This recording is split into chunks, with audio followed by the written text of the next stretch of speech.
Des retours d'expérience, d'accidents à la maison, en voiture, au travail, ainsi que des témoignages pour vous permettre de tirer les enseignements et renforcer votre vigilance. Sauvons nos vies, le podcast de Prévence, déclencheur d'électrochoc. Bonjour à toutes et à tous, j'espère que vous allez bien. Comme chaque lundi, on se retrouve pour une nouvelle histoire d'accident ou de presque accident, que ce soit au travail, sur la route, à la maison ou tout simplement pendant nos loisirs.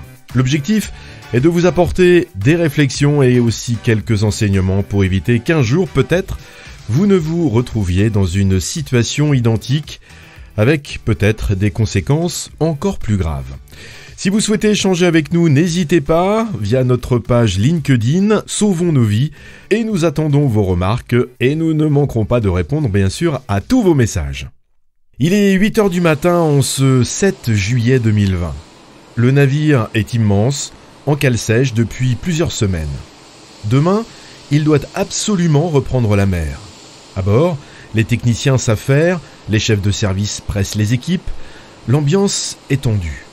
Comme toujours quand le compte à rebours est enclenché. Denis, la cinquantaine, travaille sur ce bateau depuis plusieurs jours. Il connaît bien ce genre de chantier. Il a vu passer des kilomètres de câbles, de connexions, de systèmes électriques. Ce matin-là, on lui confie une tâche urgente. Couper un câble d'alimentation, un 3,95 mm², censé être hors tension.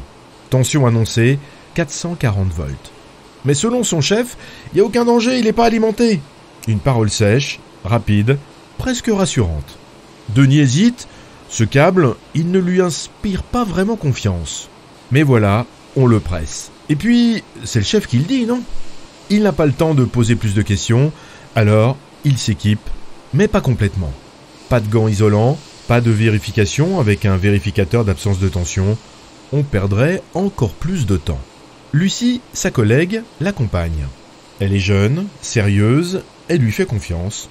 Il s'installe devant le câble. La pièce est exiguë, l'atmosphère est moite. Denis prend la pince, il respire un bon coup et il coupe. C'est instantané. Une explosion, un bruit sourd, puis une détonation. Une boule de feu jaillit du câble comme une langue de lave. Lucie est projetée à 2 mètres, elle hurle. Denis, lui, ne comprend pas tout de suite. Ses mains brûlent, littéralement. La peau cloque instantanément, il sent une chaleur insupportable lui remonter les bras. Il tombe à genoux. Autour, c'est la panique. Des collègues accourent, Lucie est à terre, ses bras sont noircis, brûlés au 2e degré. Elle pleure, elle tremble. Denis, lui, ne ressent plus grand-chose. Ses mains sont rouges, gonflées, méconnaissables. Il pense qu'il est en train de mourir et il se dit « ça y est, je suis électrisé ». Mais ce n'est pas une électrisation, c'est une explosion thermique. L'arc électrique qui s'est produit a généré une température pouvant atteindre plusieurs milliers de degrés. Il n'a eu aucune chance. Les secours arrivent, Denis est hospitalisé d'urgence, 9 jours d'hôpital. Sous morphine, branché de partout. Il passe la première nuit en soins intensifs. Les brûlures sont profondes, il ne peut même plus bouger ses mains. Il pense à Lucie, il pense à cette consigne donnée trop vite, à cette vérification qui n'a pas été faite. Ce jour-là, Denis aurait pu mourir, Lucie aussi. Tout ça pour un câble. Un câble qu'on lui a dit inoffensif, sans preuve, sans test. Un câble qui n'était pas hors tension. Le système était toujours alimenté en amont. Une erreur de communication, une erreur de confiance. Aujourd'hui, Denis a repris le travail, après de longs mois de soins et de rééducation. Il garde des cicatrices, physiques bien sûr, mais surtout mentales. Il en parle dès qu'il peut. À ses collègues, aux jeunes, aux anciens aussi. Il le dit sans détour. Ne croyez jamais quelqu'un sur parole quand il s'agit d'électricité, même si c'est votre chef, même si c'est urgent, même si vous avez l'impression que tout est sous contrôle.